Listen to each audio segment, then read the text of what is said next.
Hey, it's Talia and Karen here. We're two best friends telling our story without unnecessary entertainment. Just the straight truth. No smoke, just mirrors. We talk reflection, relationships, and the rigor of knowing your truest self.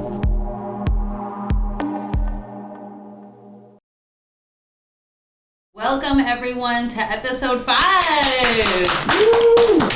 This is No Smoke, Just Mirrors, and we welcome you to tonight's episode. We have our first and yet wonderful guest, Danny and José. Let's give it up for them.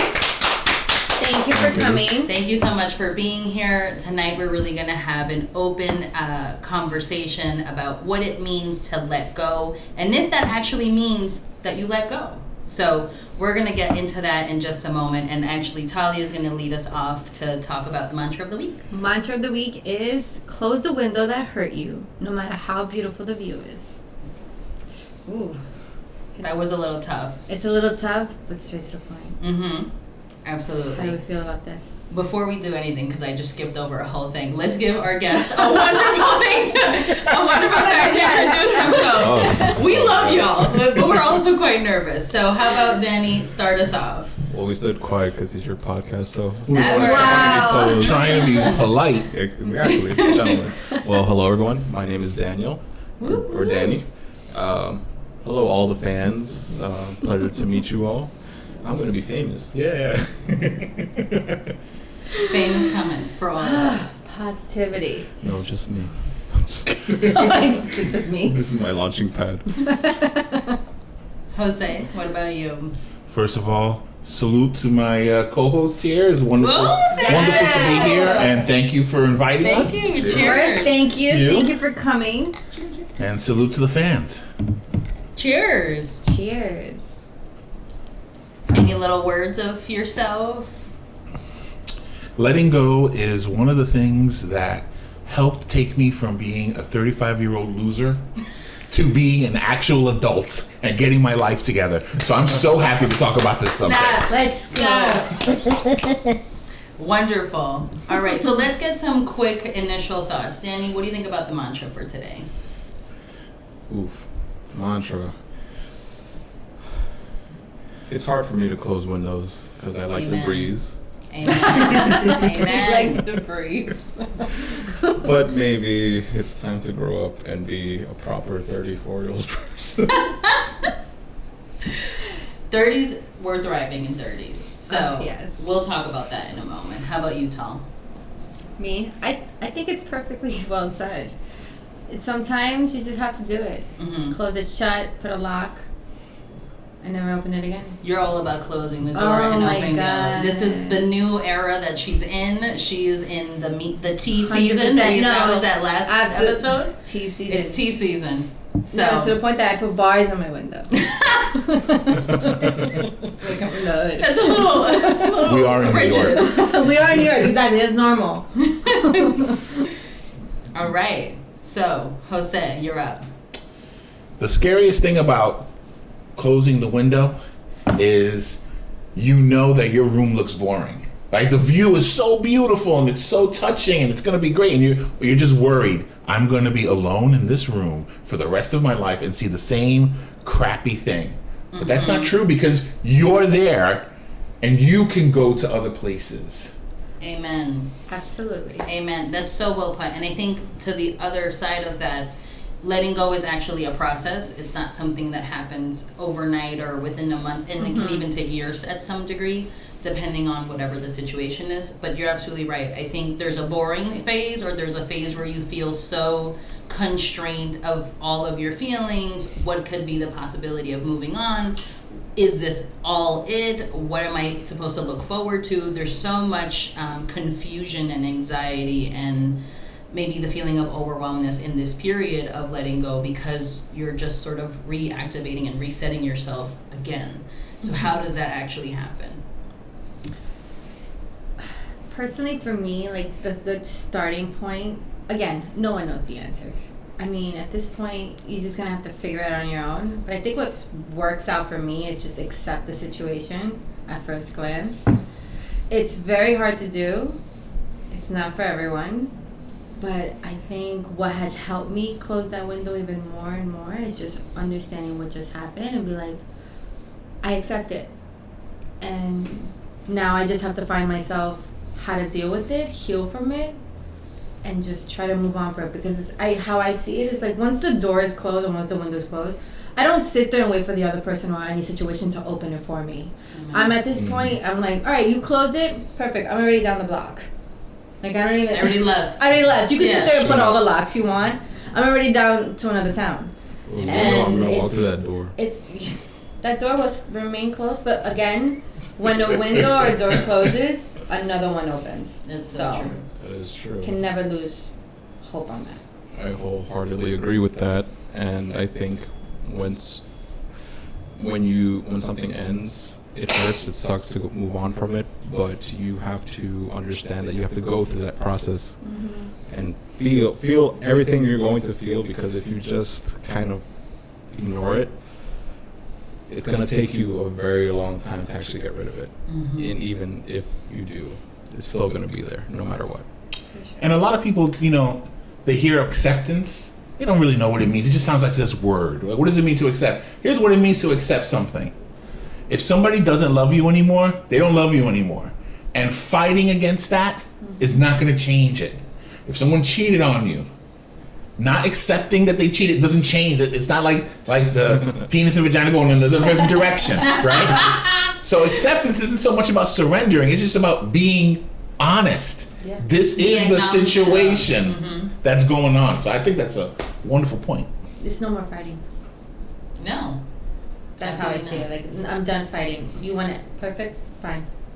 All right. So I'm going to turn to a series of questions, but also in general. Today is about the guests. It's also about us, but predominantly about the guests. These men are it. They are the ones who are the lovers, the fighters, I speak my truth in all facets, and I don't give two shits about what people care or what people say. So I'm going to actually point myself to Jose. And I want you to start us off by giving us an experience that changed you. I grew up a very traditional Hispanic male, Puerto Rican. I didn't communicate any of my feelings. I was never emotionally vulnerable. It was very traditional. So I'm in my early 30s. I fall madly in love with someone. And they said that they needed me to open up. They needed me to share and communicate my feelings, what I thought, what I felt, what I needed. I love this person so much that I did that. And for the next 12 years, that person compulsively lied to me and broke my heart. This woman, who I thought was going to be the mother of my children, betrayed me, cheated on me, and almost destroyed me. We're going to come for her. What the fuck? You're amazing. That bitch. Oh my God. So that was real. Yeah. So it's like the worst situation, right? Like the person who's all bundled up, who finally tries to open up and then gets completely burned. And as horrible as that situation was, the process of holding on to that anger was a million times worse, made me so unhappy, made me very not nice to other people, and ended up wasting years. I mean, several years of my life. Your best. Being angry at someone who wasn't even around anymore.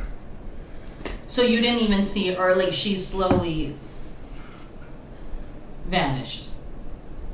Well, sort of. That was a lot. From my personal life. Yeah. Yes. Okay. Yeah. All right. And then, take us through that process. So I know you spoke about 12 years.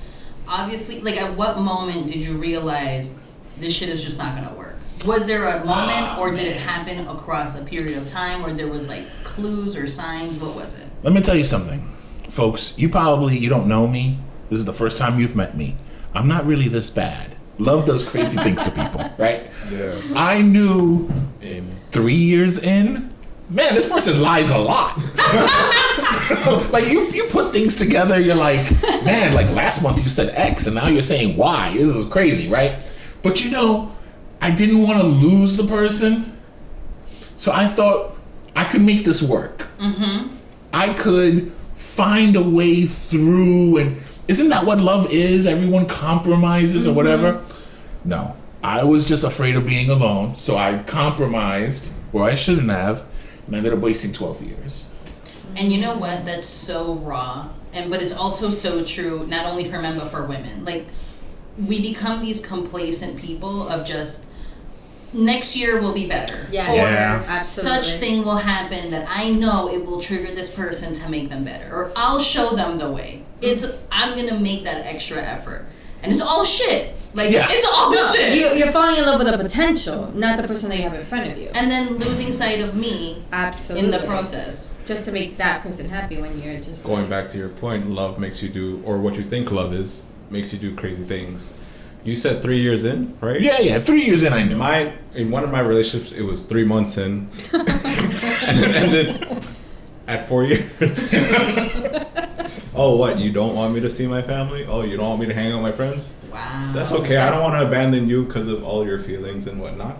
But so I'm gonna sacrifice myself to make you happy. And those were the angriest years of my life. I even lashed out at Pete sometimes.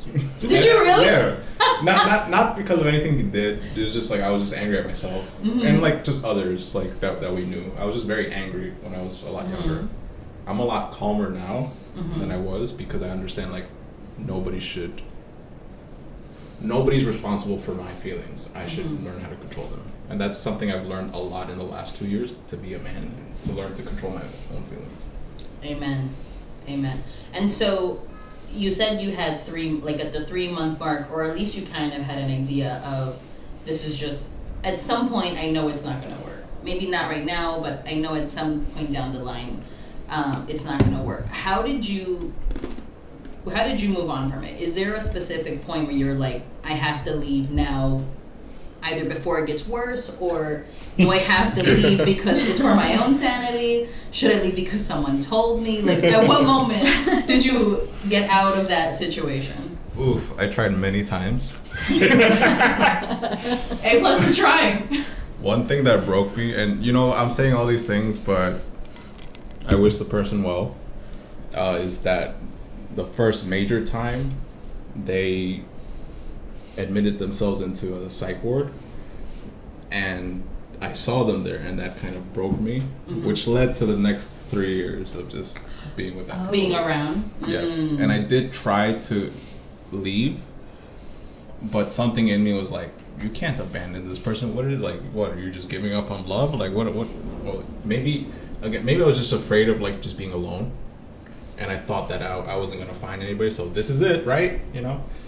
But eventually, I don't know, it just kind of happened one day where my mentality just kind of changed, and I started seeing things for what they were. And I think around the time I got my first actual full-time job, like professional job, I was like, I can't do this anymore. And as much as it hurt, as much as that 3-hour phone call lasted, I had to let go. It's better than 3 minutes. It's better than... We'll get back to that. That was a pun for later. Wow. All right, sorry. Well, yeah. Woo! Memories. I mean, sometimes it's hard to... Sometimes you overstayed your welcome. And that's how I felt for myself when things were ending for myself. The last couple of months before things ended for me, it was just like, I know I should leave. I just didn't know how or the perfect time. And I was always thinking about the other person's feelings. I never thought about myself, which is, to me, is mind-boggling now that I've been on my little health journey. But always putting myself in their situation, like, oh my God, how am I not gonna hurt them? I'm worried. But hilariously enough, I'm the one that got hurt at the end. But that's why sometimes, and I always do, because I remember even talking to you about it, I was like, I'm overstaying my welcome. I have to find a way, because I'm not happy anymore.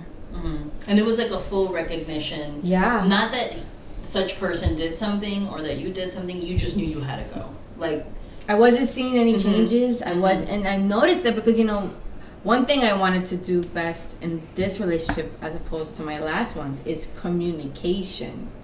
But the only thing is I've noticed that I have good communication, Doesn't mean everybody else does. And that was a little hard pill to swallow because me thinking, talking to them nice, good English.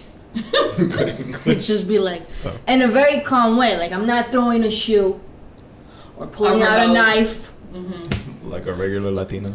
Exactly. Excuse Una me? chancleta. First of all, to all my Latin women, Listen, it's a stereotype. if they push you to that place, do what you gotta do. But tell that's you. never the first point of contact. Right, and I didn't do any of that. I was just like, let me have a conversation, A, B, and C, and then, but it just never got through.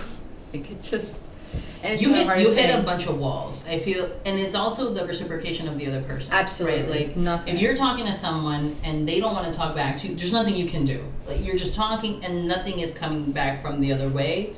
Then that's when you start feeling like you're at a dead end. And to a certain degree, what else can you do after that? Yeah, you're just Really? like, I'm like, what You're now? you're almost pushed out. Absolutely, Yeah. and you're doing it on purpose.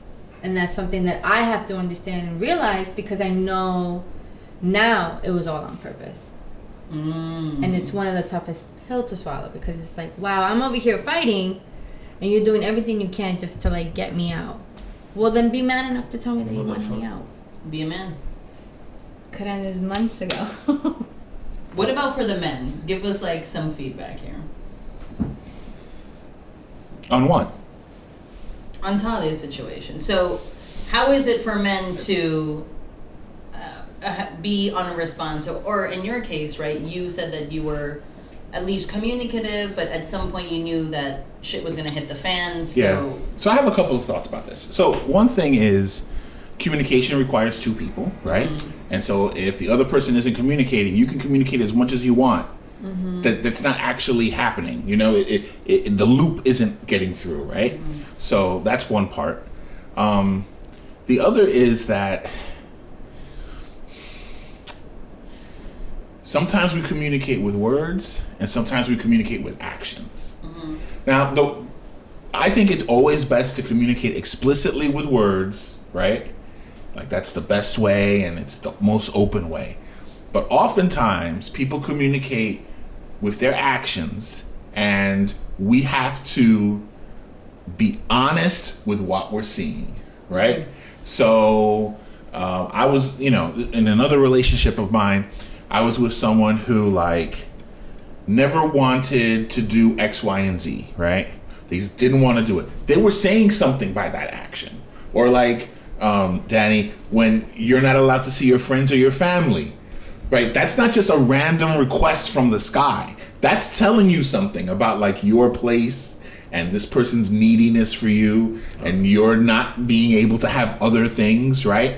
And so we have to, I guess, learn how to read these kinds of signs. Yeah. Good point. But the actions being more the words. Because that's... nonverbal cues are a real thing. It and especially is. if they're really explicit. Like sometimes nonverbal cues are like, hey, I just don't want to do this today.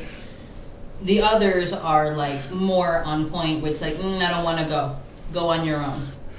Or, and I'm just talking about in the context of like seeing your family or friends. Or it's the, I'll be there and then never shows up. Right. That's my Or favorite. I never call you back. Oh, that shit. Oh. If there's one thing that triggers me, it's the no answer. Oh, not good. So maybe, go ahead. Well, I guess we don't know those things until we go through them. So yes, it is obvious now, like, oh, you're telling me not to see these people. Oh, you're not, like, responding to me, like, right away or something. Like, you don't know what to think and you're afraid to communicate. And that's another thing. Like, I didn't know how to communicate properly until now. And at least now I'm still learning how to. I'm a lot better, but you're just afraid of, subconsciously you're just afraid of like losing that person right away because of something you said, and without trying to see that their faults. So with Talia's case, I think we spoke a lot about this, but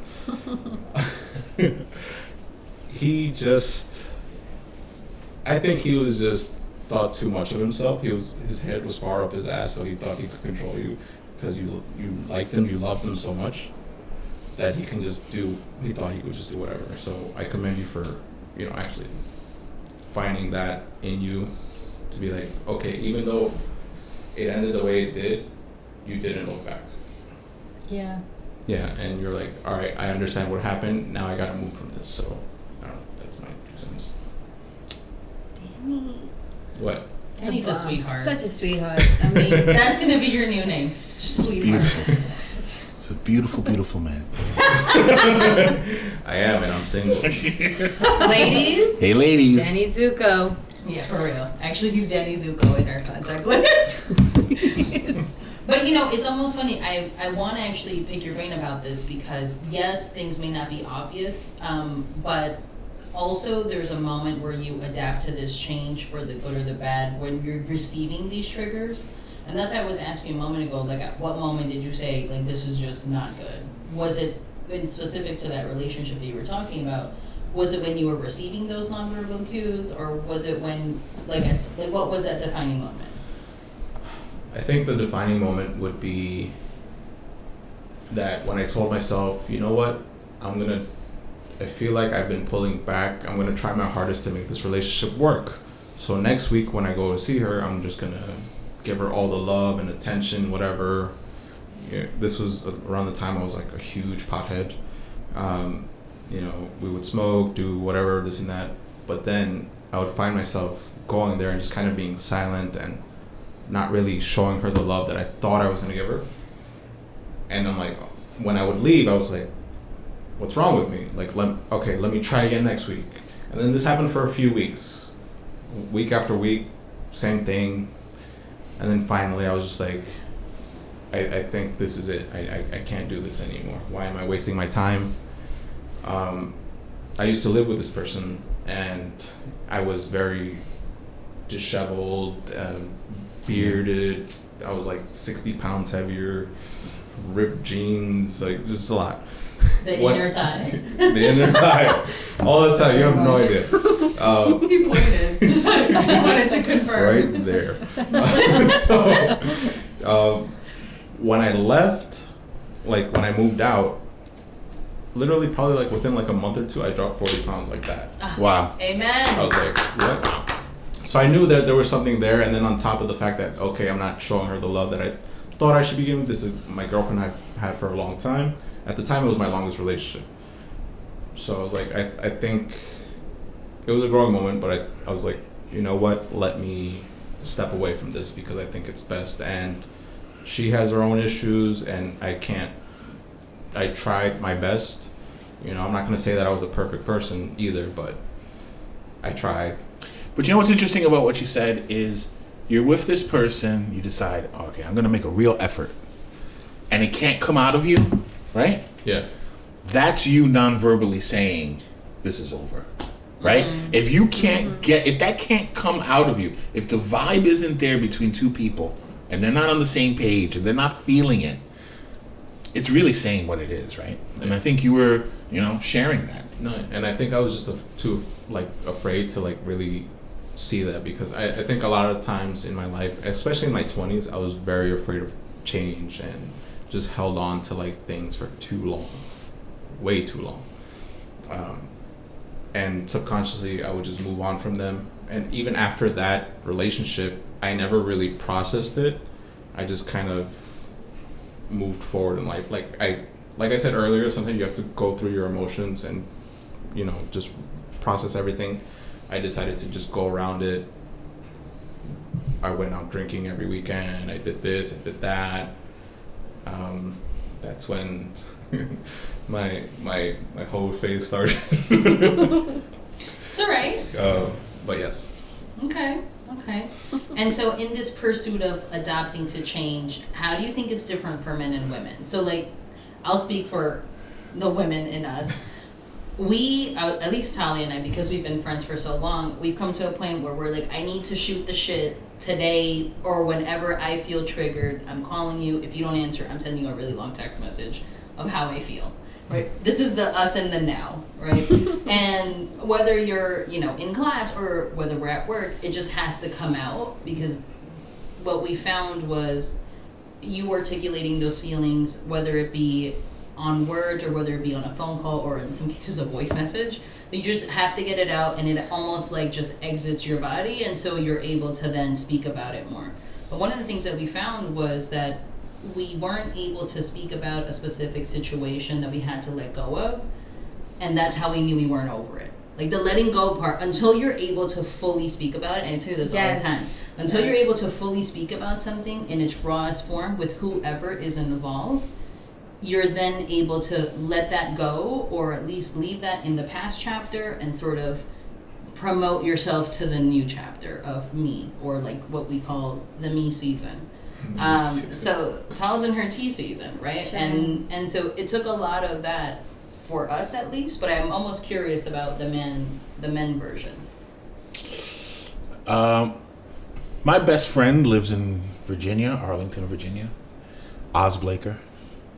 Oz. I talk to him 4 times a year. We probably send a couple texts. I think, I don't want to speak for all men. There isn't a lot of, and I wish there was more of this, but there isn't, someone that I would send a block of texts to talk about these things. I think maybe this is generational, because like I was, I grew up raised to just, you take it and you just have to deal with it. Mm-hmm. What do you think? I think I agree with that. I wouldn't send my friends like a block of texts. But what I would do. Can you believe what this crazy bitch did? No. Like I do have. This bitch cut me. She fucking pulled a knife on me. Oh my God. Sometimes you just gotta let someone know. Like I may be fucked up later. But I am grateful for the friends that I do have. Like when I'm going through something, I can just call them up, say like, hey, or like I will shoot a text, but it's like 1 or 2 sentences, like, hey guys, I need you, and it's about having presence, being right, hanging out, as opposed to talking we'll about have a drink, thing. we'll shoot shit. I remember like it happened after my first serious relationship, and then like I remember that night I got into a fight with a branch by accident. Just turned around. Who won? Danny has a series of fights. Danny has a series of fights with specific objects. This is a thing when he's trying. Trash can. Yeah. Yes, the trash can. Specifically with that relationship, I have a friend who lives in another state too, and I was always there for him in his darkest times, and he was there for me whenever I needed him. So I remember one of the many times I was trying to break up with her, he came by and he waited outside for me for like an hour and a half, and then I came out, I spoke to him, and then I'm like, all right, I'm gonna go back again and get my stuff out. An hour and a half passed, and I come out and I'm like, sorry, I think I'm gonna stay with her. He's like, all right, man, whatever. Just fucking, as long as you're happy. But I love him. Galvez, if you ever see this. But he's out in Nevada with his new family, and I wish him the best. But yeah, I always call my friends, and they're always there to hear me out. But I would never send them a whole box of this bitch. Like, why she ghosted me?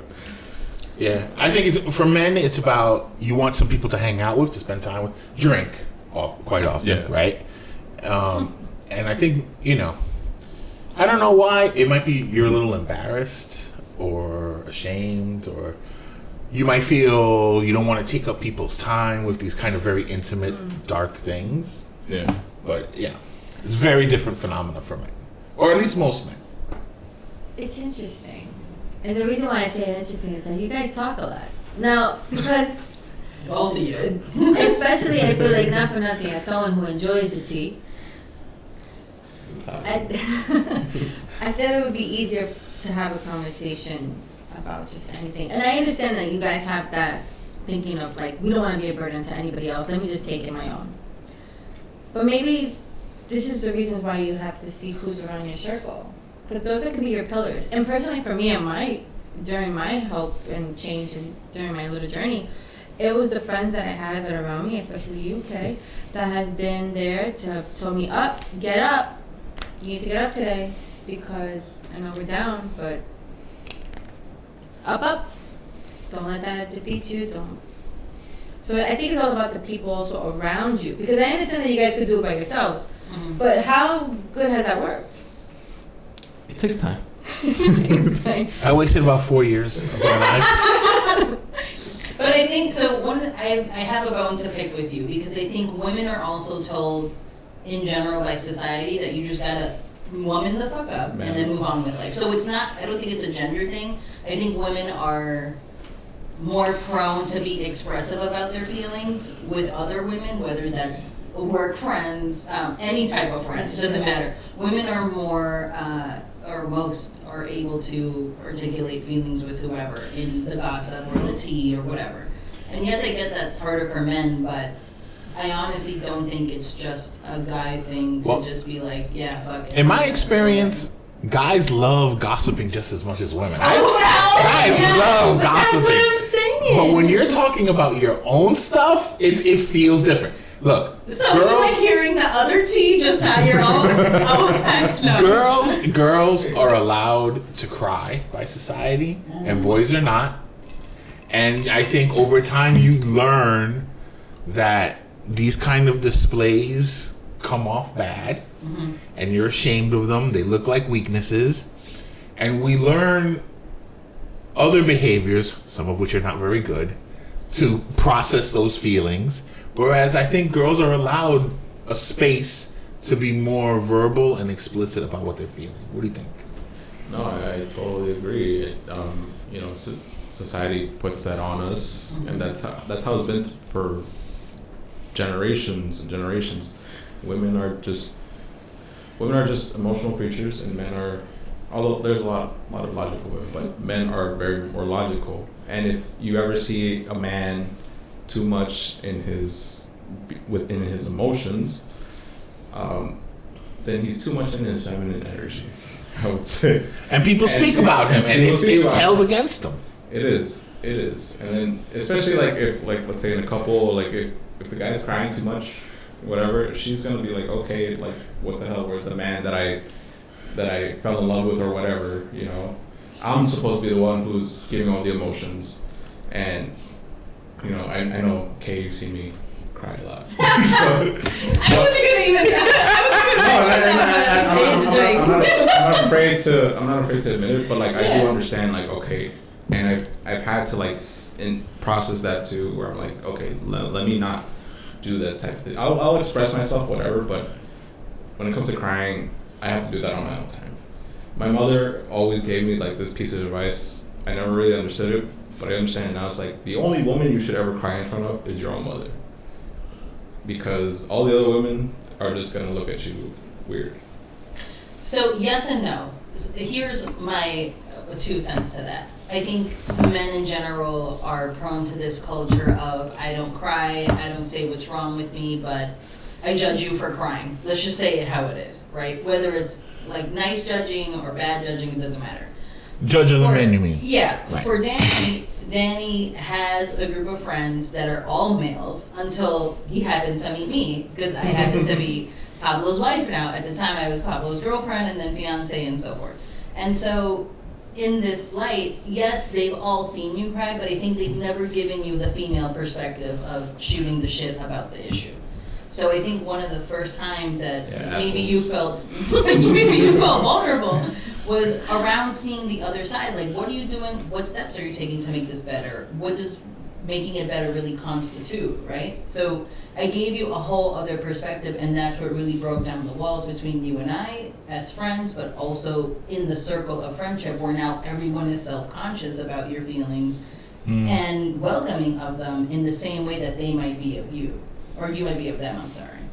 And I feel ever since that moment happened, everyone, at least your 3 buddies, were He's you know what? Such a bitch. I get you. You're a bitch, but it's okay, right? It's all good because then we're also bitches too in our particular season. You're lovely women. I'm saying we as in like Pabs and company, No, he's right? not, Yeah. Whatever. He's my husband, so I'm not gonna rant. But I think that's what it is. Until you are open to that space. I mean, personally, I think I've been the only one to really be open about speaking about your feelings as a girl in our friend group. I don't think that happens very often. And I think it was real for the first time I remember so clearly we were here and it was just you three. Pablo had vanished from this engagement that we were having. And so I found myself in like a table of men speaking about their feelings. I'm like, wait. Let me put my Men 2 have cents feelings? in as a woman and like, what are you doing wrong? What are you doing right? And then how do you think you can come out of this, whatever it was. So I think, yes, men aren't allowed to cry and they're seen as so-and-so, but it's only until you meet someone who opens that door for you to allow yourself to express yourself in that way. And I think that's why it's very valuable to have healthy, mature, platonic friendships with people of the opposite sex. I think I've learned a lot from the women in my life who are my friends about just these sorts of things. And I think I've also helped these people learn a little something about, the masculine side of, being able to face things in a certain way, right? So I think everything you said is good, but it's a sign that in our society, we don't have a lot of that, right? Yeah. First of all, your friend group, which I'm peripherally in, but that friend group, it's pretty rare, right? There's not a lot of people who work together and have these kind of long-term friendships as a group, right? But then also the kind of the intergenderedness of it, right? That you're there and other people are there. It's something that a lot of people don't have, and in particular, men in their mid to late 30s on are pretty lonely. Like they don't have as many of these outlets as women do. So I think that is actually one really relevant difference. I have one really cool best friend that I can count on. I think most men can say one. I think women have a much broader group. And I think that really makes a difference in how people can process and deal with these kind of problems. That's true. I agree, and I also love the way you touched on having different genders to be friends, because I know that a lot of people say oh, men and women can't be friends. It's always in a negative, and I always found that not true, because one of my good friends, not only Karen, but one of my other best friends is also a male, and he's been nothing but a good solid rock, because I have the soft side and then I have the hard side, and it's pretty much my pensada.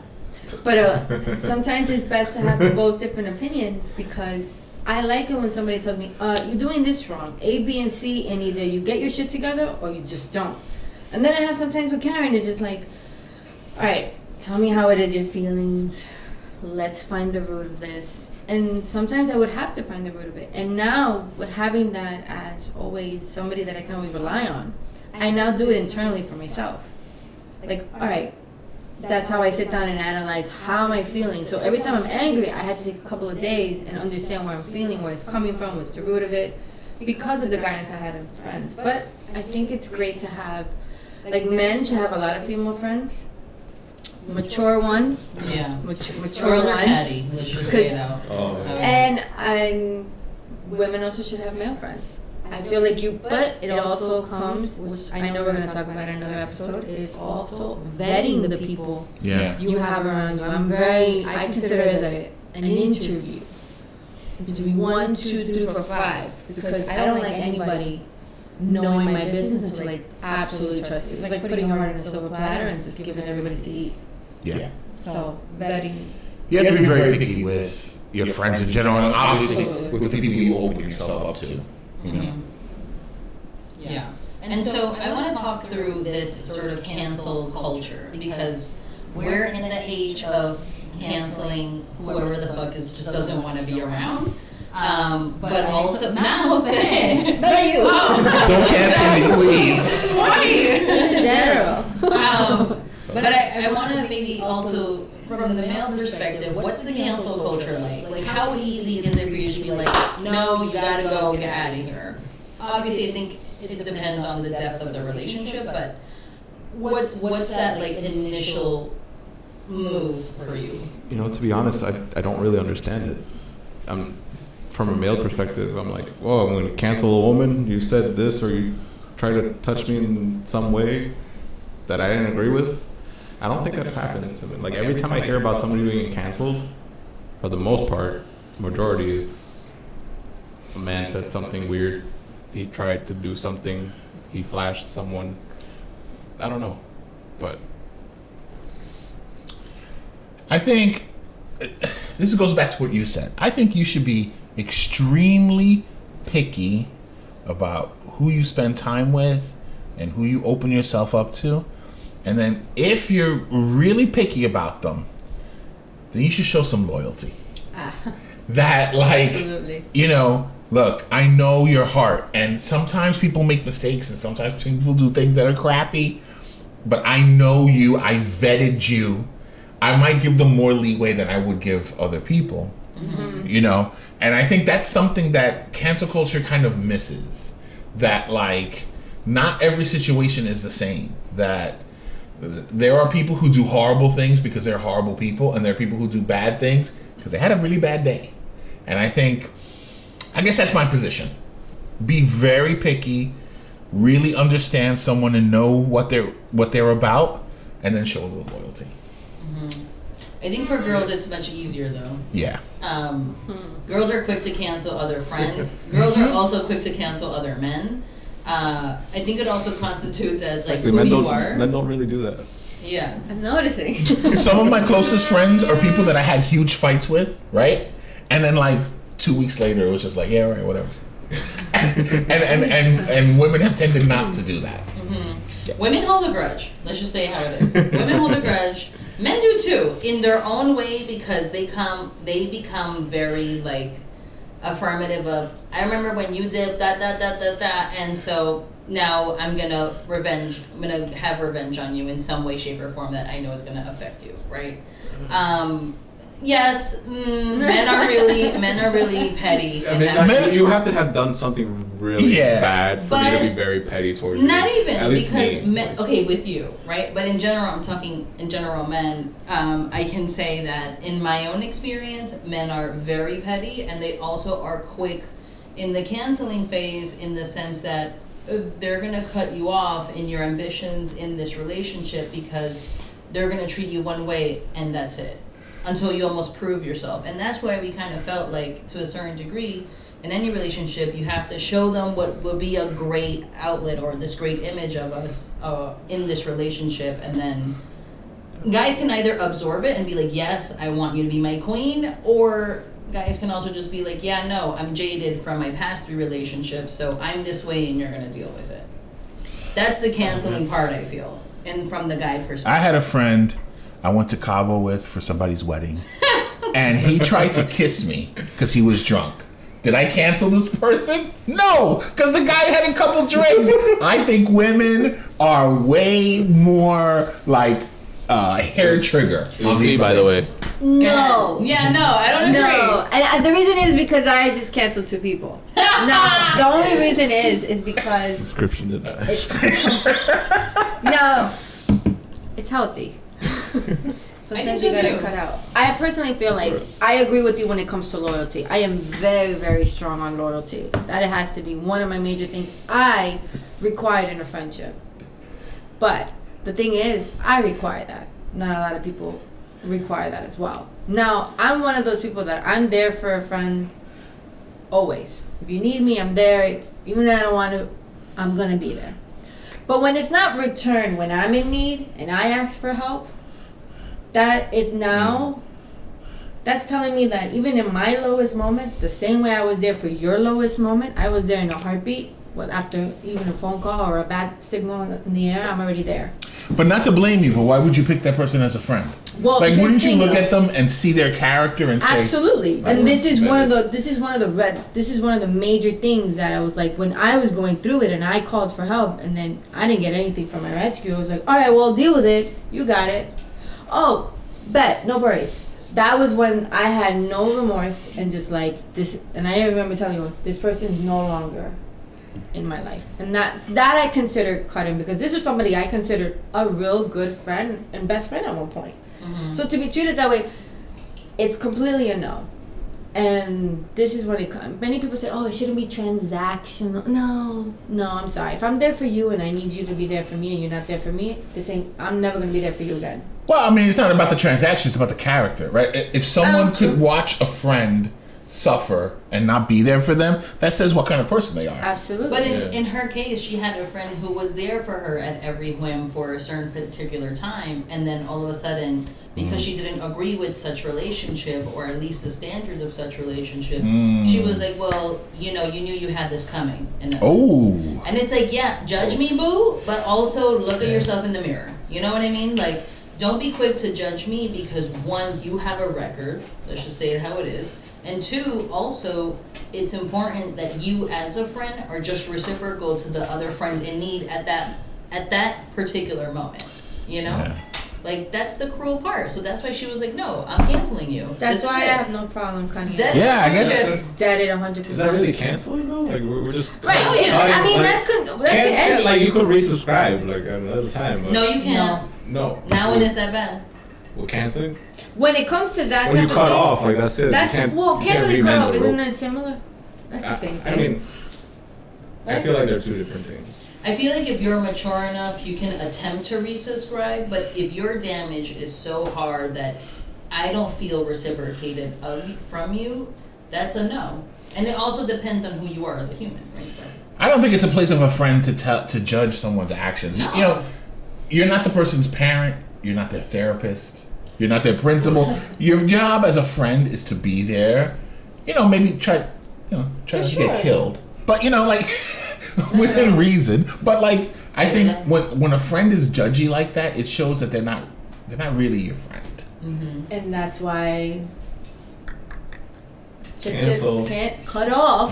But I think it's, again, these are the times which is why I have to look at the good and the bad things of everything that happens in life, because I knew this person because of what happened to me, I saw the real true faces of the people around me, who was there for me, who was not, which then helped me remove the people that I need to remove in order for me to continue on my journey, which then again narrows my view and my perspective and changes how I feel about people. And now I confidence in who I have now around me. I don't have somebody that's gonna just use me as, I don't know, Bait. as bait all the time. Yeah? So again, it's the good and the bad in things in every situation. Right, the room is silent. Everyone's thinking. So here is the next sort of sequence of things. Both of you, or we actually all spoke about, you three actually spoke about how you moved on from a specific situation, Danny.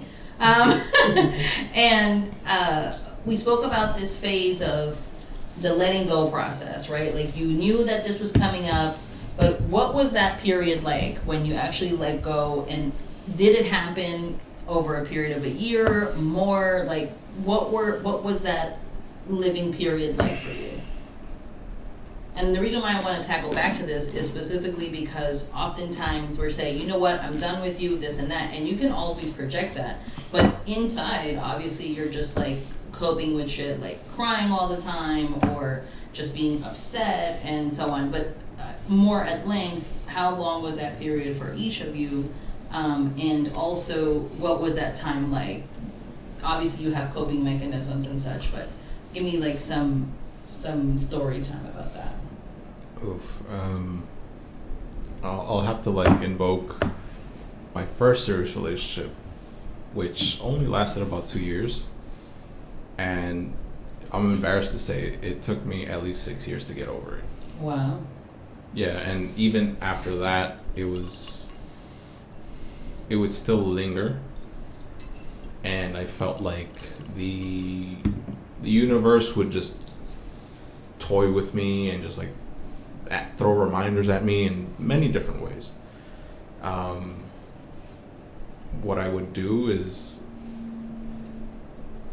after the 6 years, I had already gone through as much emotions as I needed to, so the best course of action was to just go forward and distract myself with life, trying to do things for me, trying to be better, trying to, let's say, find somebody who will fit my life and, not so much help me forget about the specific person, but just forget about, like, I even had, like, past relationships or something like that. And it's happened, but then once in a while I get thrown a curveball. So sometimes I feel like when somebody impacts you in such a way and you don't even know why, like, you never truly let go, it just kind of gets shoved to, like, the dark recess corner in, like, a closet in the back of your mind somewhere, and once in a blue moon something will just, like, kind of, like, trigger, like, a memory, a dream, something, and it'll be there. But you, at least at this point, I understand, like, that's the past. I can't keep looking towards it, because if I do, it's going to hold me back. And that's part of the reason in my 20s, like, I didn't really progress a lot in my 20s, and I coped a lot better now in my 30s. And were you involved in another relationship after those 2 years? Or within that 6-year time period? Yes, that was my second relationship, the one that I was talking about earlier, the one where she didn't really like me hanging out with my friends or just going out and leaving her by herself.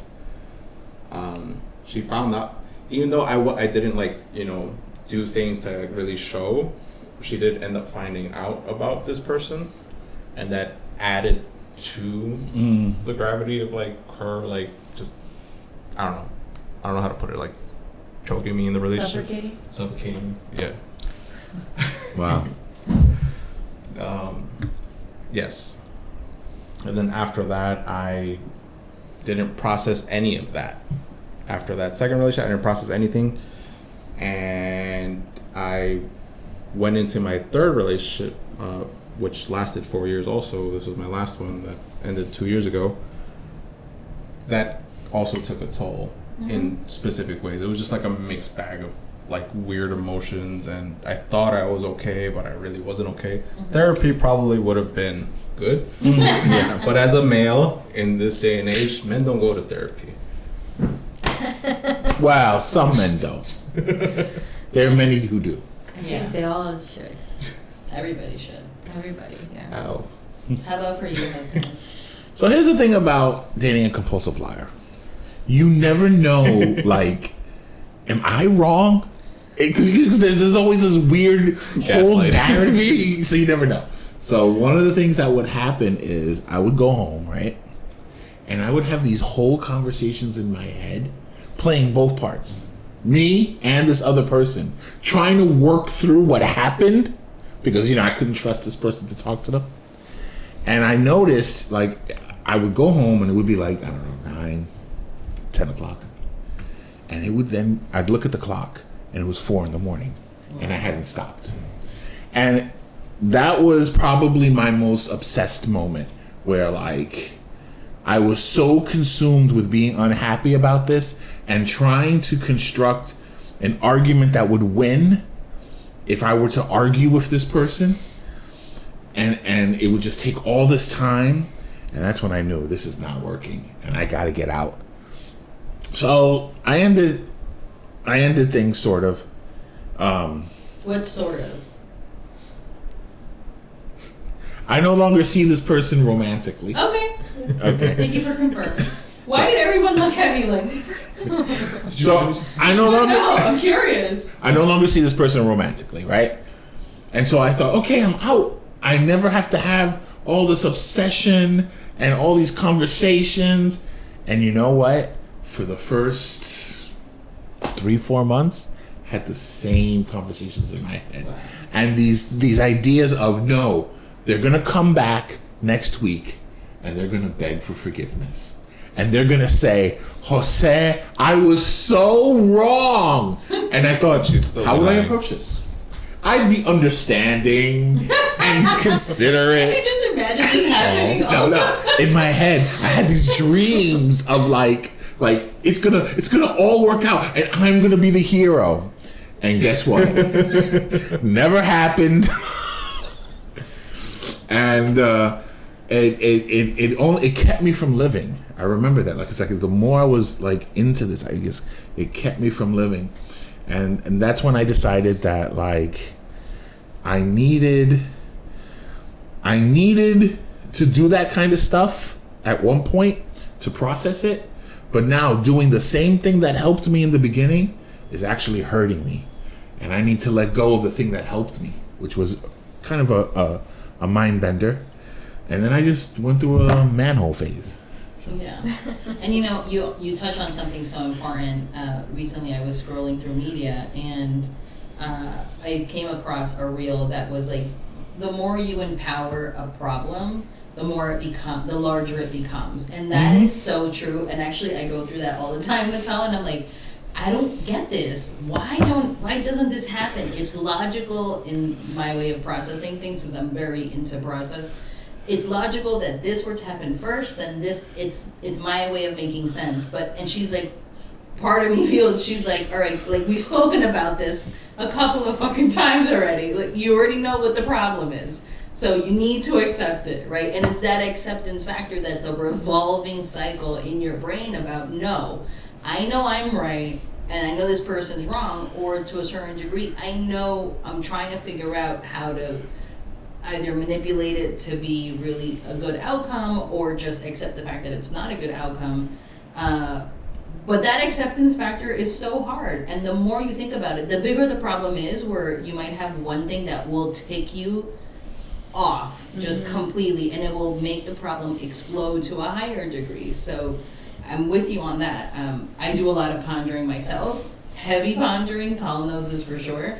As much as I look like I have my shit together, I definitely don't up here. So I definitely dwell on my problems, and the letting go process for me is probably null. Like I drag all of my past issues, family, friends, and such till the present. And my coping mechanism is revisiting that same issue and finding out what I could do better or what I could have done better, or just really acknowledge the fact that I was right, because most often I am right. That's true. I mean, relating to my issues, I know, I'm confident that, things could have been handled better, but the letting go process is quite hard. I mean, I was in a three-year relationship before my marriage, and I happen to be with Pablo for 7 years now, but prior to that, I was like in my late teens. Was it late teens? Yeah. Holy shit.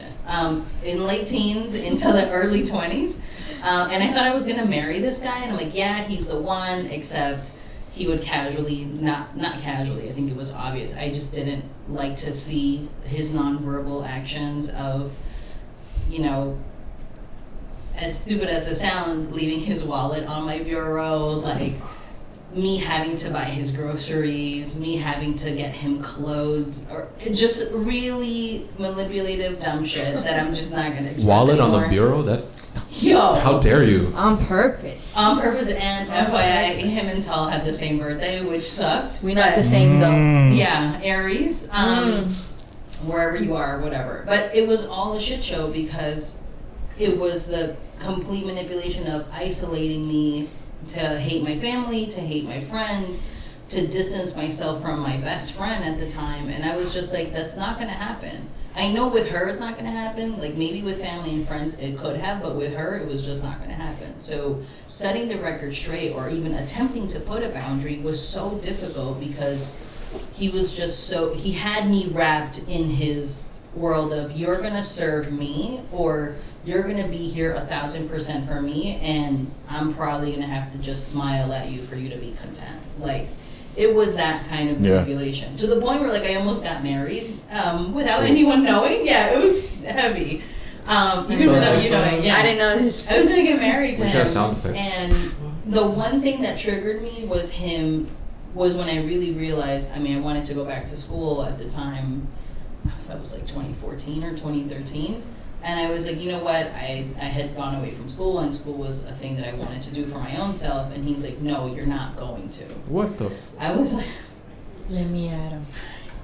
Let's dox him right now. 1, 2, 3. And he bluntly So irrelevant. thought it was okay to say that to me. And I'm like, wait. I'm like, I'm here doing all this shit for you. If you can't even meet me in the one thing that I want, like, That's a no, and it's a no. But it carried a lot of weight for a lot of years, even after I met Pablo. Like, it's something that never goes away, and it's something that I often remember, and I talk to Tal about, because I'm like, I can't believe this shit happened to me. I'm over it. It's done. I just can't believe that happened to me, and I could have done so many other things to get myself out of that situation, even earlier on.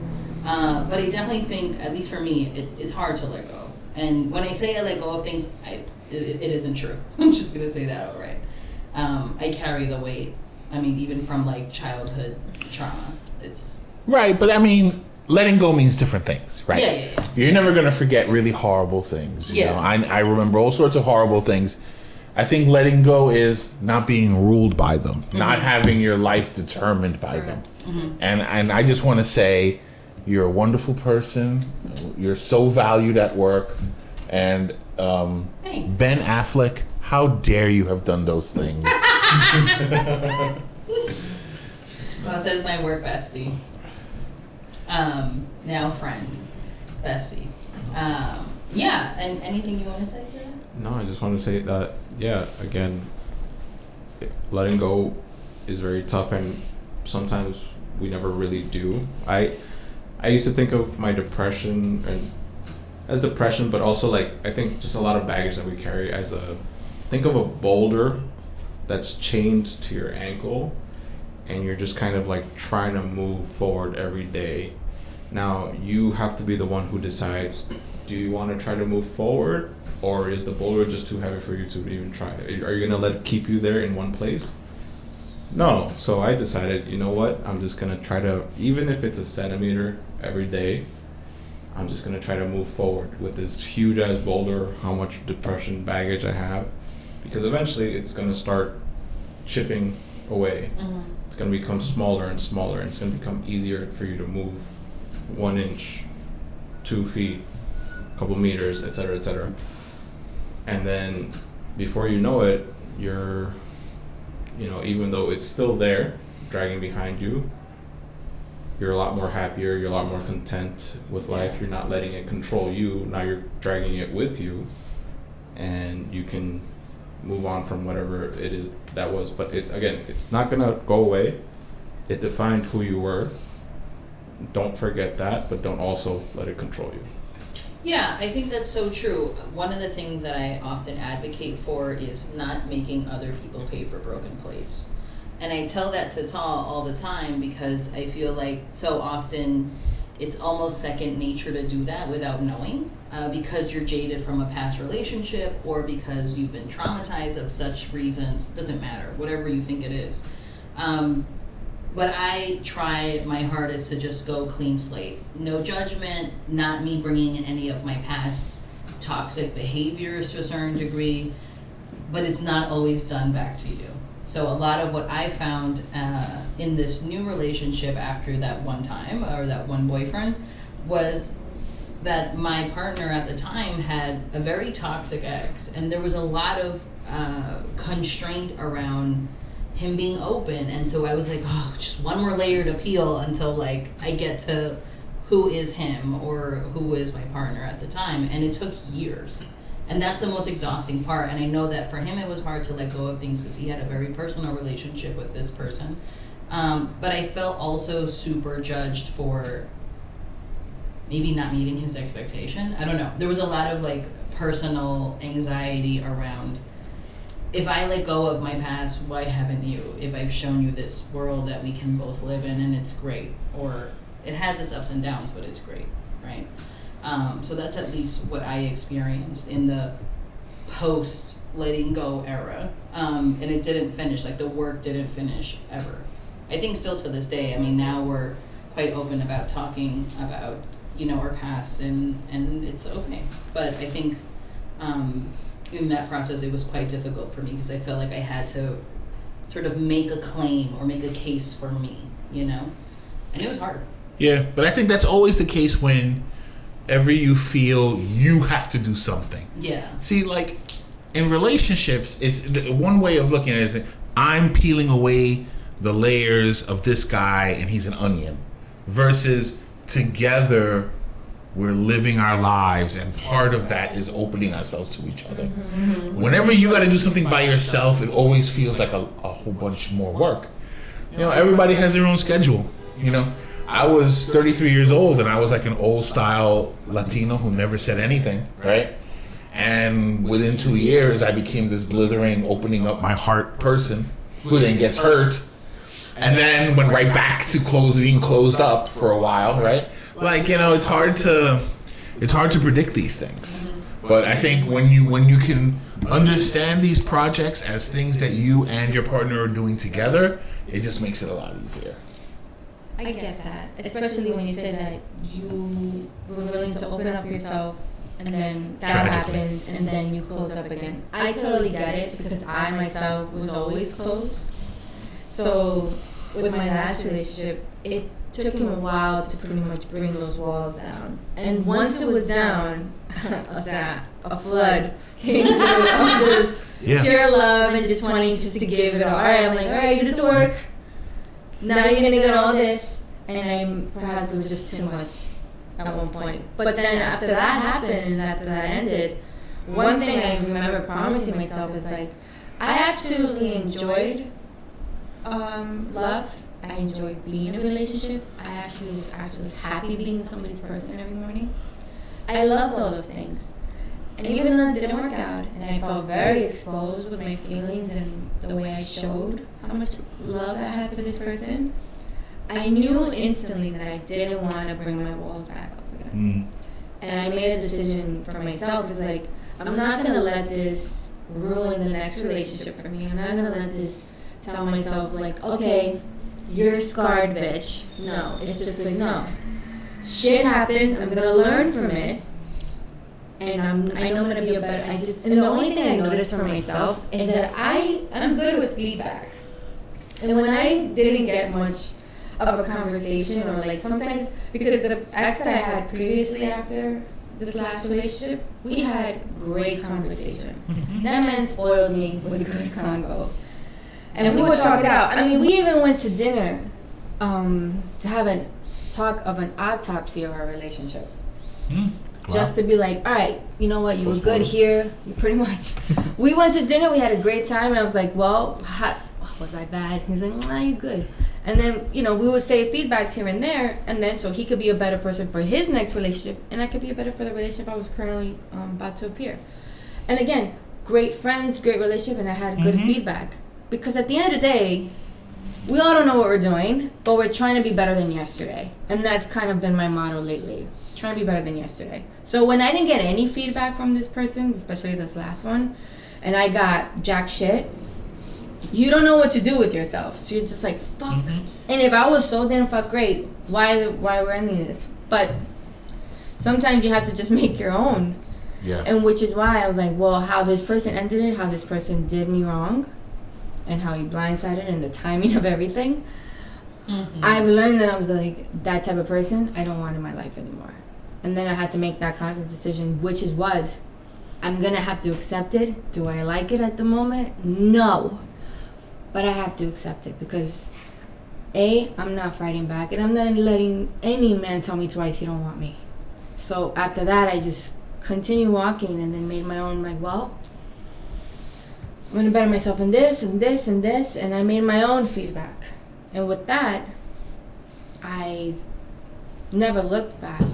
And I just always continue. Of course, we all go through the motion of the oceans of the emotions, but shit. Sometimes when I would get in those down moments, either I call you, or sometimes when you just need to cry by yourself, I would always remind myself why this was a good idea and why things had to happen this way. And then I would it would be a good 10-minute cry, and then I'm like, snap back of it. I'm like, all right, next.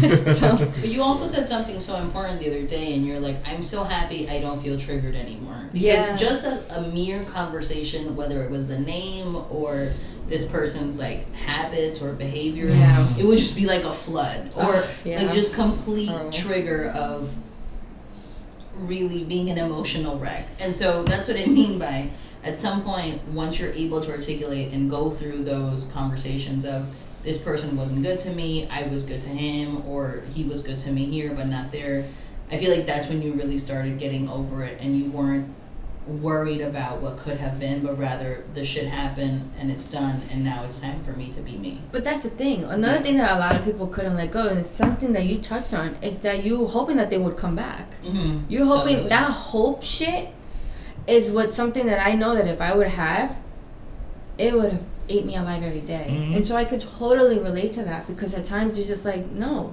And the reason why I had to do it that moment, I'm like, he just showed his true colors in the way he ended things. This is somebody who told me he loved me, but showed every action that he didn't.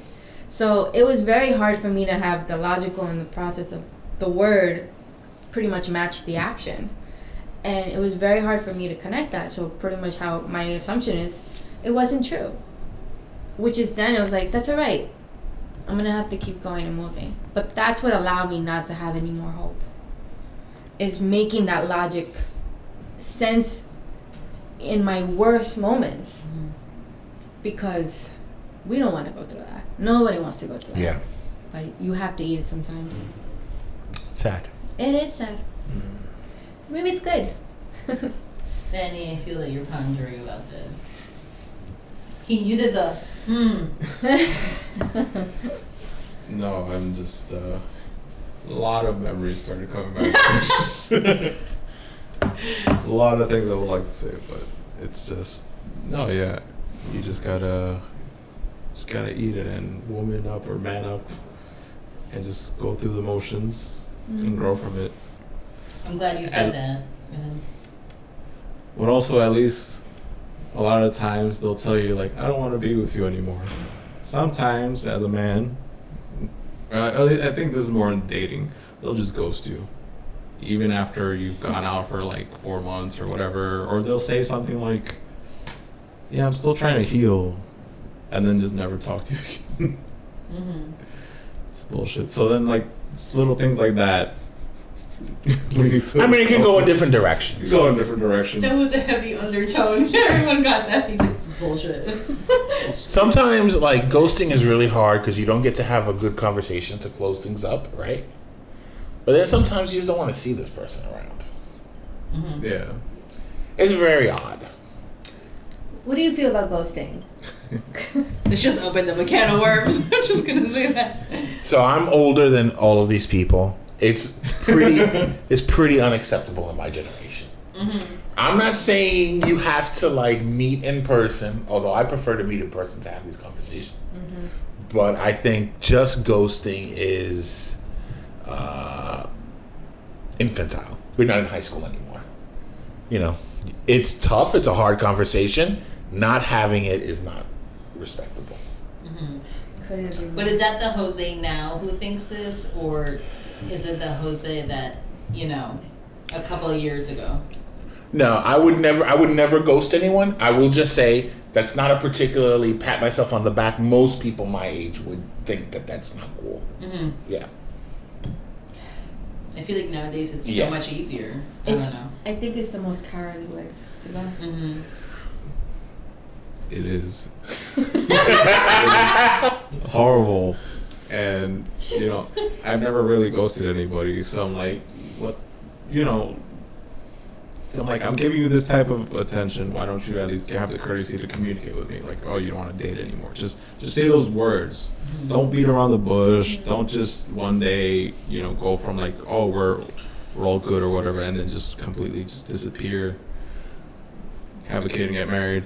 Well, that was personal. Wow. No, well, in that case, She moved fast. I know. Quick. no, yeah, this person was just not all there. So it was just a person I met, like, this was like 7 years ago. I dated this person for like 3 months. We got along so great. Problem was, I didn't see the red flags, as in, like, when I met her, she had just broken up with a boyfriend the week we started talking, and then, you know, whatever. Things were great. We had great conversations, great everything. And then after a while, she's like, "Oh yeah, I know what I want. I know what I want. This and that, blah blah." No, that's bullshit. Yeah.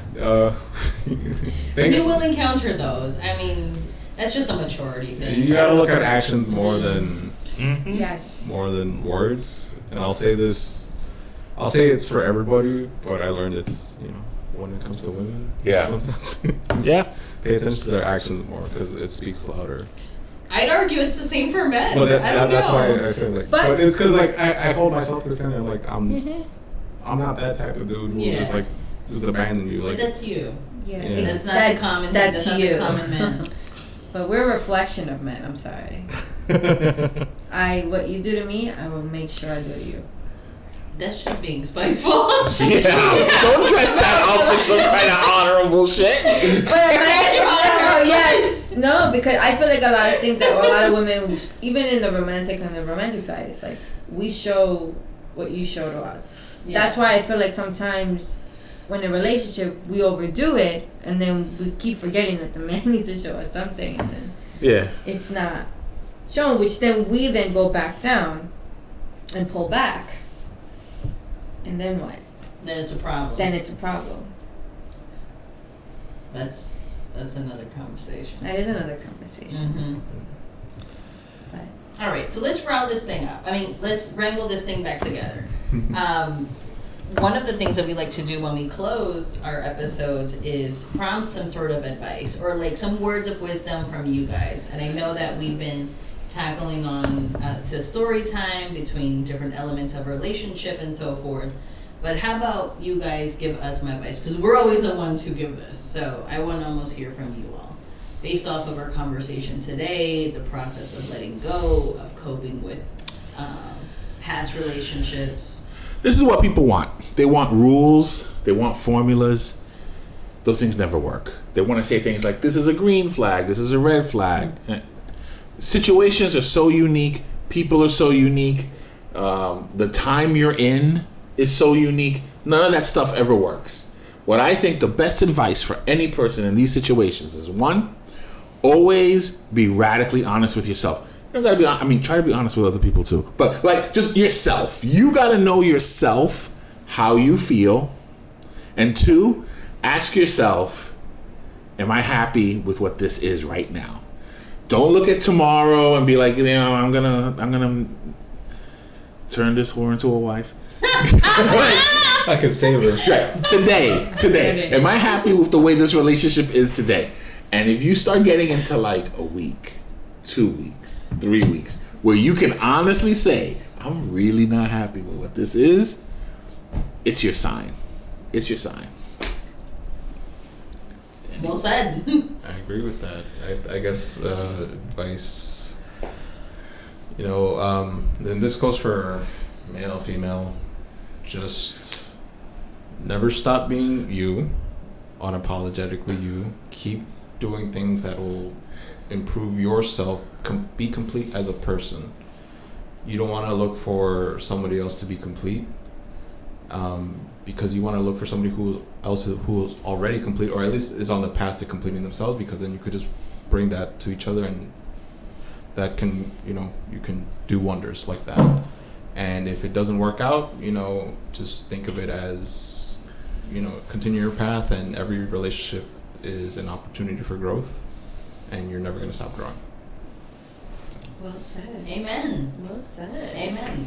All right, let's do one last cheers. Cheers to us. Cheers to our wonderful guests, Danny and Jose. Thank you so much for coming tonight. Thank you. Y'all are the first of many guests, and we'll see you next week. Bye. Bye, guys. Bye.